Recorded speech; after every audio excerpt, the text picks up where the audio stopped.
అవినీతి తిమింగళం DSP భీమిరెడ్డిని arrest చేశారు ACB అధికారులు. ఆదాయానికి మించిన ఆస్తుల కేసులో అదుపులోకి తీసుకున్నారు వాళ్ళు. ఇంకా అతని నివాసాల్లో ఏసీబీ సోదాలు కొనసాగుతూనే ఉన్నాయి. ఆయన నివాసంలో ఓ డైరీని అధికారులు గుర్తించారు. దానిలో 15 మంది బినామీల చిట్టా ఉన్నట్టుగా తెలుస్తోంది. భీమిరెడ్డి కుమార్తె పేరు మీద గచ్చిబౌలిలో ఒక అపార్ట్మెంట్, ఇబ్రహీంబాగ్లోని వెస్సెల్లా మెడోస్లో ఓ విల్లా, టెలికాం నగర్లో ఓ ఇళ్ళు, అదే ఏరియాలోని సాయిప్రభ రెసిడెన్షియల్లో ఓ ఫ్లాట్, మణికొండలో 3000 చదరపు అడుగుల వాణిజ్య స్థలం, ప్రగతి రిసార్ట్లో 500 చదరపు గజాల ఖాళీ స్థలం ఉన్నట్లుగా గుర్తించారు ఏసీబీ అధికారులు. సంగారెడ్డి, జహీరాబాద్లో 3.5 ఎకరాల వ్యవసాయ భూమి, కర్ణాటకలో 6 ఎకరాల వ్యవసాయ భూమి, కర్ణాటకలోని మరో ఏరియాలో 38 ఎకరాల వ్యవసాయ భూమి ఉన్నట్టుగా గుర్తించారు.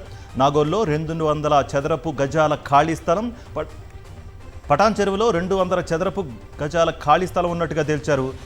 Messrs Shri Raghavendra rock sand మినరల్స్లో 75 లక్షల పెట్టుబడి పెట్టినట్లుగా అధికారులు గుర్తించారు.